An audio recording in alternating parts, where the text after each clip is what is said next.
Welcome to this very special edition of the KJ Masterclass Live, the show which ensures that you profit from your time spent here with experts, either through their industry insights, information, or simply learning from them. And today we have Jessica Murray. She is the founder of the Purposeful Soul Project. She is a life coach, energy healer, and the women's retreat host. And she gets lit up in helping others create more fulfillment and success by removing deeply ingrained patterns, keeping them stuck so they can get clear on leading a life through their heart's desires. And we'll be talking about, even on the business part, how to get out of your own way to start your business. Welcome to the show, Jessica. Hi, I'm so excited to be here. And we are as excited to have you on the show, Jessica. And just welcome to the show. Welcome to India on this in this online form. And I'm sure not just in India, a lot of people across the globe will benefit from what we are going to discuss. We'll keep the focus on how to get out of your own way to start your business. And around that, we'll talk about fear of rejection, how fear of failing, and all that stuff. So, first to understand from you, Jessica, is that we talk about how to get out of your own way. How many ways that a person can get in their own way, especially when they want to start or get into the way of starting their business. Oh my gosh, I think we always get in our own way because there's so many obstacles that we can create for ourselves to not start the thing. And I think entrepreneurship is such a unconventional way of being that it really kind of interrupts society. It interrupts how we viewed life, from like generations and generations ago.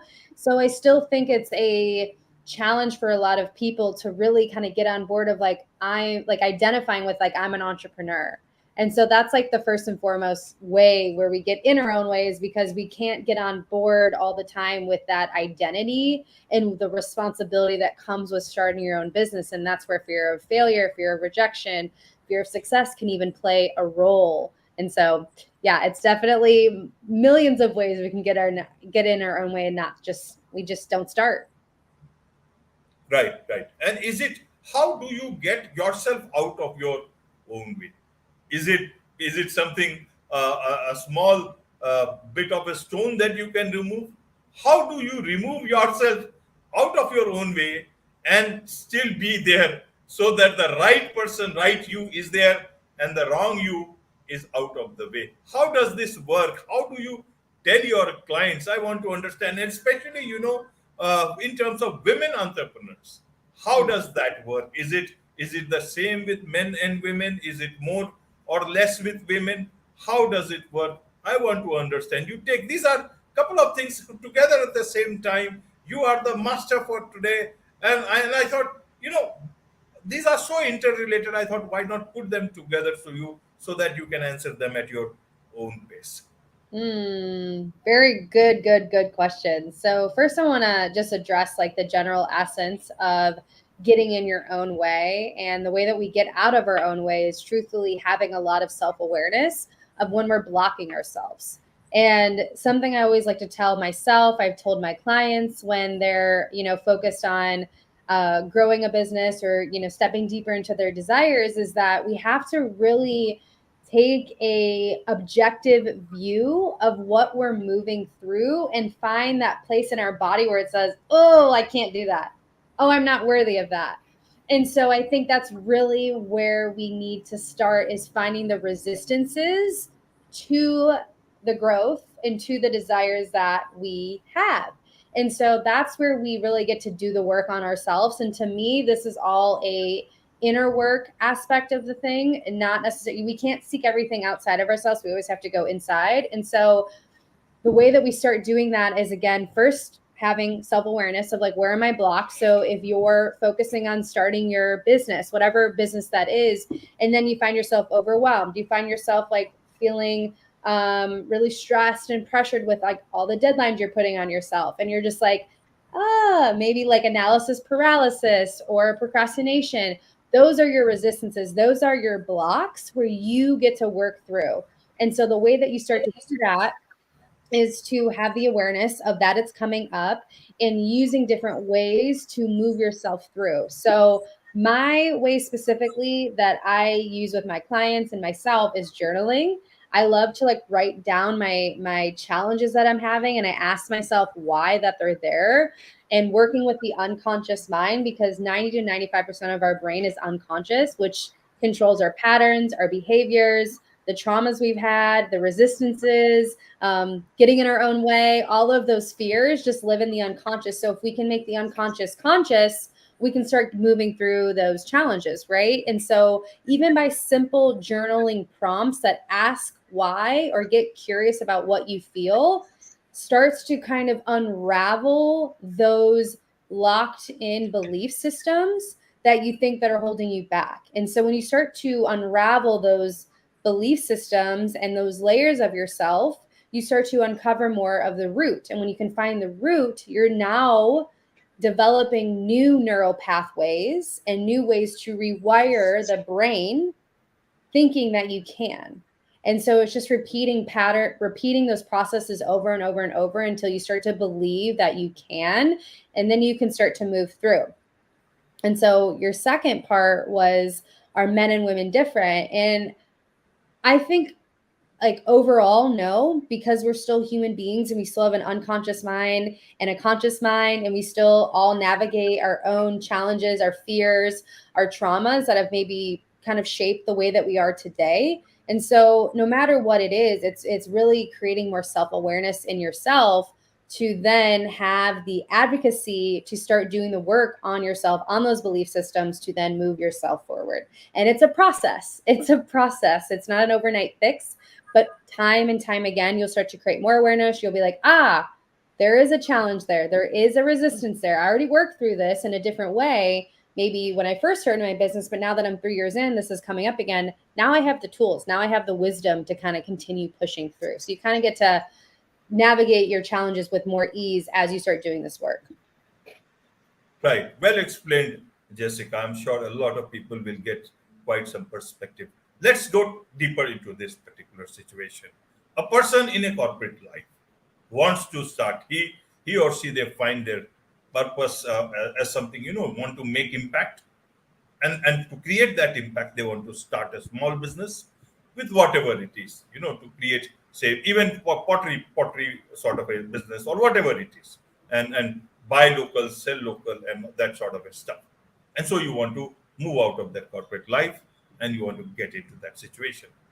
That's your purpose, because you will be able to earn money, you will be able to impact the creators of such products, you will be able to, so, feel good about it, that you are pushing some good product into the society, rather than earlier in a corporate life you are pushing some corporate product, some unhealthy product, and you are not very happy about it. That is one situation. This sort of a situation is there, but you are afraid on two fronts. Your fear, nobody in your family has started a business, so your fear will come. Others, your inner critic tells you you will not be successful, because a lot of people around have you, the boss, the manager, everywhere else, people have been telling you will not be successful. Maybe your some other trauma comes in, you get that fear. You start thinking. So the purpose is there pulling you, the fear is there pulling back. Mm-hmm. And then the fear of the unknown, and you need the corporate money also. Right. But so many things, and on top of that, with the fear, you become a barrier for yourself. How do you calibrate all these things and move forward, take your life forward, and launch your startup or whatever? Because you also left the corporate and then you started your business. Interweave all these things together, so that why do masters come here on this show? It is not that they are theory. These are the people who have done that, Right. who are doing it day in and day out, who have they are human beings. They are not some in some top tower and sitting there and giving them lectures. That is why you are the master. And hundreds and thousands of people want to do the same thing, and they want to learn from you. So that is why I ask, interweave that their problem, mindset, you have gone through, they are looking for the solution. This solution can help many of them, whoever watches this show? Yeah. It's a very loaded question, but you hit it really like nail on the head there, because it's like this purpose helps like get us going, right? It's that drive of like, I want to make a difference and I want to impact people. I want to change my life, right? And it's like you have the drive, it's there, it's present. And also, you have all of these other obstacles that are going to kind of come in your way, which is very normal. And so, kind of going back to my experience and how I got out of corporate was I recognized like there was nothing else I could do. And I didn't want to work for anybody else. And so, in that time, I actually, before I did life coaching, I was doing a health and wellness business online. And so that was my first entry point into helping other people through my own experience as well. And so what I did was that I ended up hiring a coach. I thought that was the best thing that I can do, because I was like, I'm going to face all these challenges, and why not learn from somebody that is walking my path, that's already done it, right? And so I would really encourage anybody who is in that place of like, I have the purpose, I have the drive, but I'm lacking like the tools, I'm lacking maybe the motivation, I'm lacking the accountability of how to navigate it. Find somebody or something where you can learn how to do the things, because the more equipped you feel and the more you feel aligned with the path, at least like 2 to 3 steps, it's going to completely change your perception of the problems that you're facing.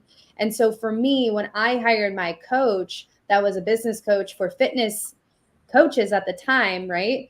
I felt so secure and I felt more comfortable because I set myself some expectations and goals before I quit my job.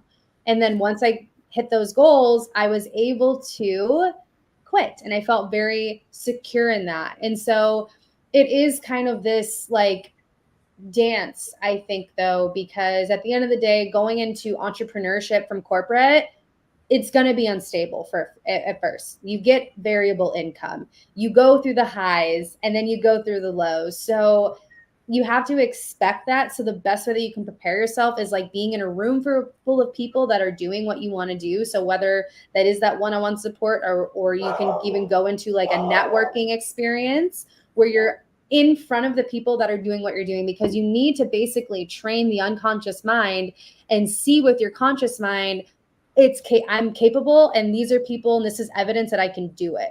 And so the more that you can put yourself in those positions to start to see your dream come into fruition. So for me, before I hired my coach, before I like made the decision to quit my job and start my own business, was I started to just like consistently go on social media and research coaches in that industry I wanted to get into.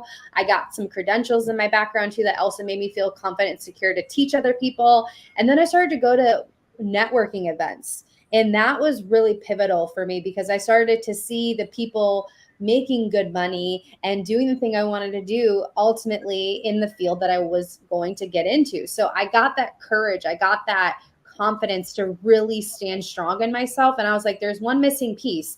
I need more support because I've never done this before, and I want more tools. So that's why I sought out a business coach to help me kind of create my dream. And from there, like there's been highs and there's been lows, but that was the first moment for myself where I finally was like, I can do this because look at all these other people doing it. So find evidence that you can do it. So put yourself into rooms, into workshops, into networking events where you start to see the people doing the thing that you want to do in your industry. Ask tons of questions, really pick their brain, because they're there for you to pick their brain. And then create a plan of action for yourself. So whether that's like 2 to 3 steps ahead so that you can quit your job and start your business, and that will start to create some stability.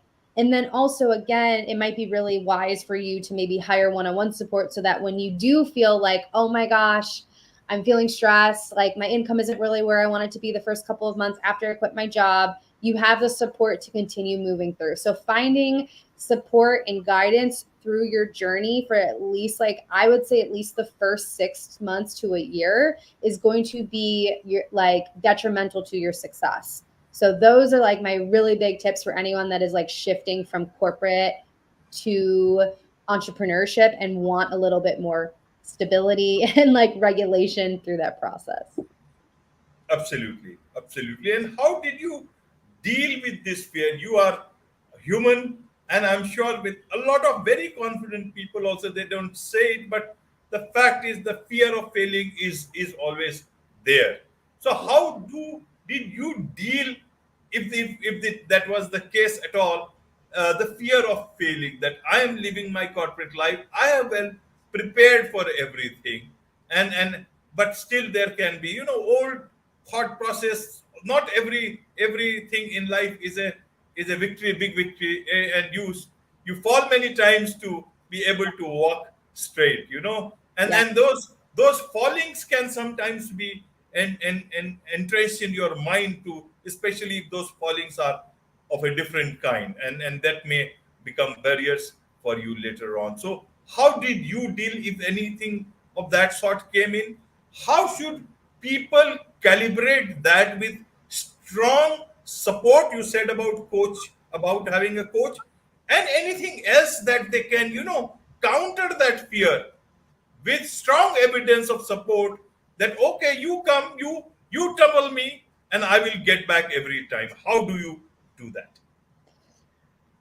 First and foremost is recognizing that fear is just a feeling. And so everything that you do will have fear with it. And so, again, finding people that are inspiring you, like knowing that there was fear there for them to get to where they want to be. And so, when we talk about fear of failing, it's usually also conjunctioned with fear of success, because it's not so much the failing part of it. It's more of like the fear of like, what if I really start to be successful, then what? And so no matter if it's a fear of failure, fear of success, any sort of fear, ask yourself, okay, what's the worst case scenario here? So I'm going to go right back to the mindset aspect, because it's all in your mind. All it is in your mind. And so it's like, what's the worst case scenario? Okay, I quit my corporate job and I start my business. I give it 6 months and it fails. What's the worst case scenario? I go back to corporate.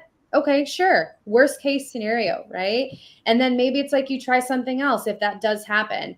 And so I really tell my clients, I tell myself, like, I put myself in like a mindset, a visual of like, what's the worst case scenario? And then you start to recognize the worst case scenario isn't really that bad, because you are psyching yourself out. Again, your ego is there to protect you, right? It's in a survival mechanism. And a lot of people live in their flight or fight nervous system responses, because that's just how society has kind of like brought us up in our like conditions and our environments, versus when we were like way back when in like cavemen days where we had to be in that fight or flight, right? That survival mode. And so you have to recognize that your ego is there just to psych you out and be like, oh, are you sure? I don't know. This is like unstable. But yet like you want to do it, but should you actually do it? Right. And like all those like fears play into role. And so the best way to do it is saying like, it just like taking your power back and saying, this isn't going to control my decisions. This is going to give me an awareness of some of the work I need to do on myself to move through those belief systems and move through that fear. But that does not mean that I don't do it. And so how can I go find evidence that it's been done? Numerous millionaires, billionaires, anyone that you can think of that's like really mega famous in making this support happen for themselves has moved through fear. There's no one I don't know that I don't inspire, that doesn't inspire me, I'm sorry, that hasn't moved through fear. So you're human, and every single person is a human. So no matter how like rich they are and wealthy and how far they've gotten their business or how they're farther than you, it doesn't matter, because they still move through their fear. And so fear is always going to be present. So if you start to think about that and know that the fear is always going to be there, it kind of just helps it just move along. Like, yep, I'm nervous, keep going. Yep, I'm afraid of failing, but I'm going to keep going. And so I think at the end of the day, it's really asking yourself, what's the worst case scenario, preparing your mind to go there, and then realizing it's kind of silly that even though you might fail, it doesn't mean anything. And especially for those that know that they have a purpose, knowing that they are meant to make an impact in the world, failure is not going to stop you. It's just going to be a road bump. And so, truthfully, I failed dozens of times or made mistakes, but truthfully, it just got me closer to where I'm at now. And so, if I gave up back then, 4 or 5 years ago, I wouldn't be here having a successful business right now. So, you have to kind of just allow it to continue moving through your body and just keep moving forward. Absolutely, keep moving forward. So a lot of clients come to you. So what do they generally come for? What is their problem? Majorly, one or two things, if you can share. They're really, like you said, getting in their own way completely. So whether it's creating a business or whether it's creating more freedom in themselves to make more of their aligned decisions, it's always like, how do I get out of my own way, and how do I start to create this vision for myself that is like, I'm meant for more. And what I've noticed with the clients that come to me for those like emotional blockages or trauma or those limited beliefs, right? They find that it's ultimately a space where they have yet explored themselves. So when we kind of do this work on ourselves to like move those limited beliefs, we start to create more opportunity to create more of a deeper vision for ourselves. Like, I feel everyone here is meant to live on purpose. It's just up to you if you're ready to move through those challenges and those fears to allow yourself to live on purpose and allow yourself to dream really, really, really big. And so I help clients move through their own limitations and patterns so that they can create the life of their dreams or create the business of their dreams and utilize the purpose that was given to them. Wonderful, wonderful. There is much to learn about these things, and to learn from you, Jessica. And I'm sure people would want to do that. So, how do they learn more from you, and how do they connect with you professionally so that they can be your clients and get the best service? Well, I mostly hang out on Instagram. That's like my favorite place. So it's at Jessica Marie Step. That's my Instagram handle. Also, TikTok is on there as well. And then I also have a website where all my services are listed, my retreats and all the things, and where you can kind of get in touch with me. And so that's www.jessicamariestep.com. So yeah, come hang out, introduce yourself via DM. Would love to chat and just share how I can help support you. Wonderful. With this, it's a wrap on this very special edition of the KJ Masterclass Live. Thank you so much indeed for joining us. Thank you.